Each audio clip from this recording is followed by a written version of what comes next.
ফিলিস্তিনিদের প্রতি সংহতি জানিয়ে লোহিত সাগরে ইসরায়েল ও যুক্তরাষ্ট্রের জাহাজগুলোতে হামলা চালিয়ে আসছে ইয়েমেনের হুতি আন্দোলন। এরপর থেকেই ইয়েমেনে কয়েক দফায় বিমান হামলা চালিয়েছে যুক্তরাষ্ট্র ও যুক্তরাজ্য। তারপরও দমাতে পারেনি ইরান সমর্থিত এই গোষ্ঠীটির। ইয়েমেনিদের একের পর এক ক্ষেপণাস্ত্র হামলায় লোহিত সাগরে কুপকাত হয়েছে মার্কিন বাহিনী। এমন পরিস্থিতিতে ইয়েমেনিদের হামলায় অত্যাধুনিক বেশ কয়েকটি ড্রোন হারিয়েছে যুক্তরাষ্ট্র। এতে বিপাকে পড়েছে মার্কিন প্রেসিডেন্ট ডোনাল্ড ট্রাম্প। বিস্তারিত শেখ ফরিদের রিপোর্টে।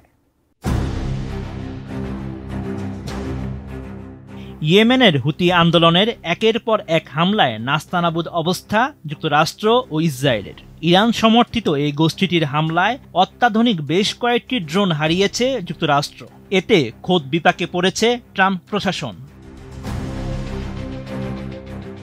যুক্তরাষ্ট্রের সবচেয়ে অত্যাধুনিক ও ব্যয়বহুল ড্রোনের মধ্যে অন্যতম US MQ-9 রিপার। সম্প্রতি হুতিদের হামলায় এই ধরনের একটি ড্রোন ধ্বংস হয়েছে। গাজায় ইসরায়েলের নৃশংস হামলা শুরুর পর থেকে এই নিয়ে মোট 20টি ড্রোন ধ্বংস করেছে ইয়েমেনিরা। সামাজিক মাধ্যম এক্সে এমন তথ্য জানিয়েছেন মার্কিন গণমাধ্যম ফক্স নিউজের সিনিয়র সাংবাদিক জেনিফার গ্রিফিন।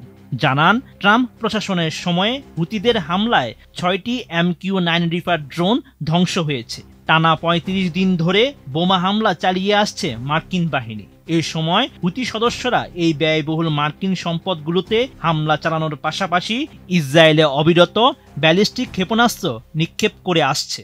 আর লোহিত সাগরে হামলার শিকার হয়েছে বহু পণ্যবাহী জাহাজও।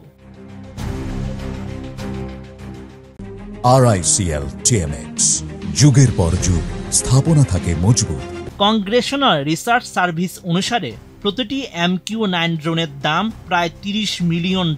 2023 সালের অক্টোবরে গাজা যুদ্ধ শুরুর পর থেকেই অন্তত 16টি মার্কিন ড্রোন গুলি করে ভূপাতিত করেছে হুতি সদস্যরা। তবে ফক্স নিউজ জানিয়েছে এই সংখ্যা 20টির মতো হতে পারে।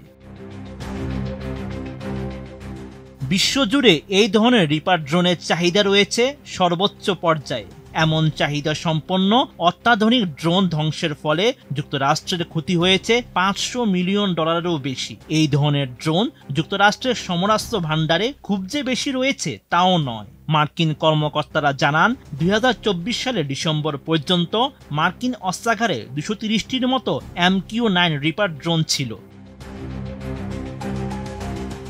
বিশ্লেষকরা বলছেন, মার্কিন বাহিনীর জন্য একটি উল্লেখযোগ্য সম্পদ MQ-9 রিপার ড্রোন, যা নজরদারি ও লক্ষ্যবস্তুতে হামলার জন্য ব্যবহৃত হয়। এই ধরনের ড্রোন হারানো সবচেয়ে শক্তিধর দেশটির সামরিক অপারেশন ও কৌশলকে ব্যাপকভাবে প্রভাবিত করতে পারে। Sheikh Farid, ATN news.